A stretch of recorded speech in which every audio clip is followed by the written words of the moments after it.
My name is Jessica Stone, and today I will be discussing the theory of planned behavior, specifically if the constructs align with the methods used in the Condom Promotion Program paper.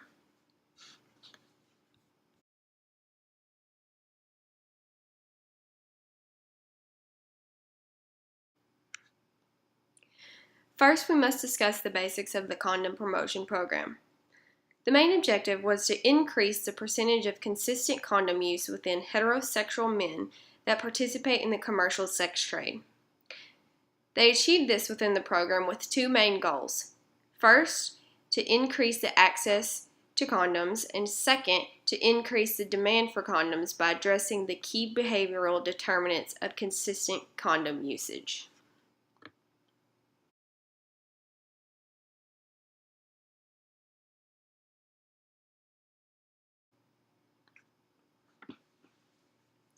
So, to find the key behavior determinants for condom usage, the healthcare professionals conducting the program gathered together a cohort of 2,400 male clients of sex workers.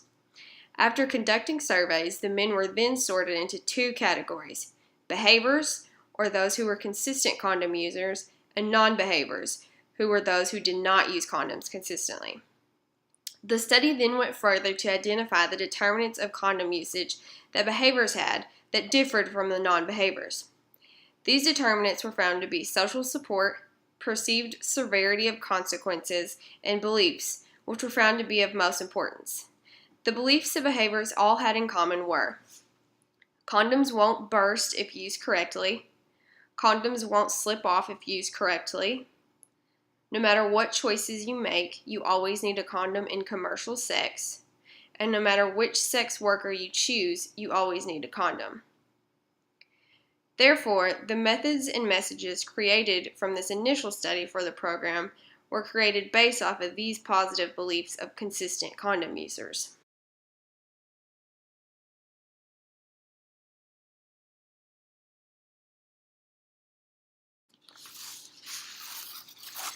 The methods that were created to communicate these messages were all interpersonal in nature. They include street theater, folk dramas, small group contests, and games. Since the people conducting the programs had no way to immediately know on the street if someone had used condoms with sex workers or not, these were conducted in areas of high density and high volume of sex workers, and anyone who came near the programs while they were going on were just invited to join.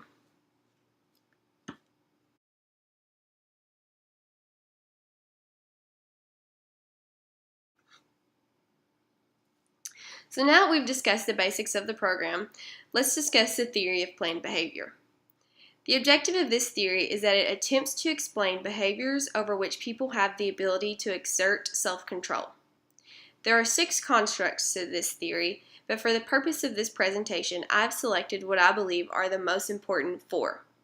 They are attitudes, subjective norms, perceived control, and behavioral intention. I've included an illustration which depicts that attitude, subjective norms, and perceived control all work together to influence the behavior intention, and the behavior intention is what dictates the behavior change.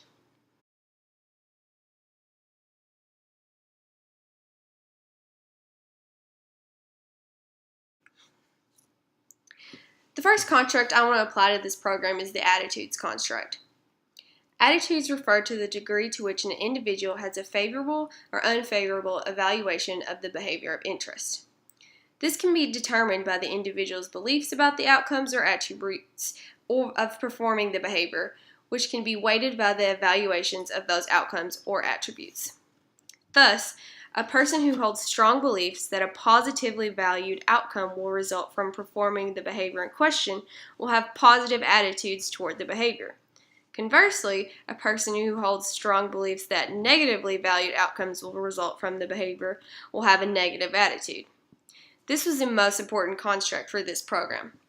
The messages that were taught in this program all came from the positive beliefs consistent condom users held. Part of the objective of the program aimed to change the beliefs of non-behaviors to the positive attitudes that the behaviors had.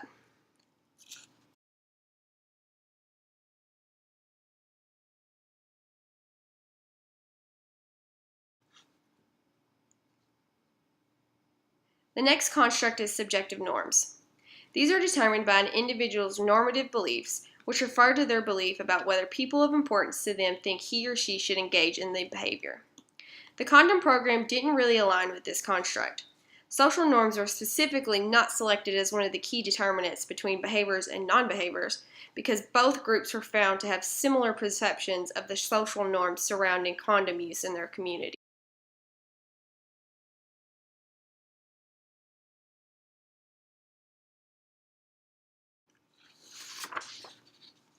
Next is perceived control. This refers to a person's perception of the ease or difficulty of performing the behavior of interest. This construct accounts for factors outside of the individual control that may affect the intention.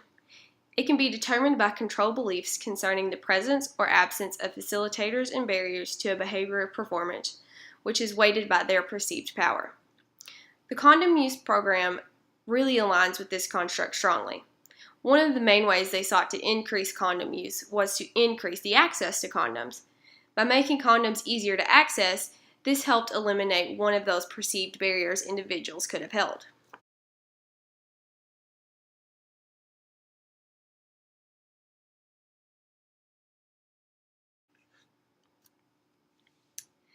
And the last construct is behavioral intention.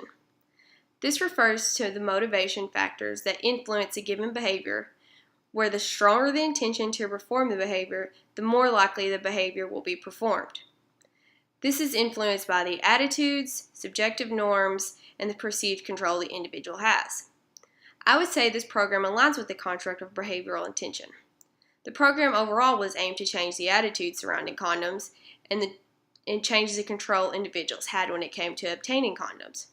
Even though this program does not really address the subjective norms, they still sought to influence the intention of condom use.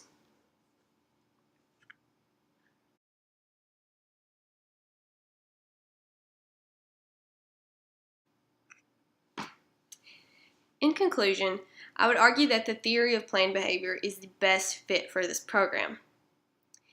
The basis of this theory is simply that the most important determinant of behavior is behavioral intention, and the determinants of intention are the attitudes, subjective norms, and perceived control an individual has. The objective of the program was to increase condom use by increasing access to condoms and increasing demand for condoms, specifically by influencing behaviors concerning them. They determined the message of the program by finding the positive attitudes behaviors had, and they influenced the perceived control held by individuals by increasing their access to condoms. While they didn't address subjective norms due to the two groups sharing similar views, I believe that altogether the program worked to simply influence the behavior of attention of men in their selected areas. Overall, the way the program was conducted strongly fits with a theory of planned behavior.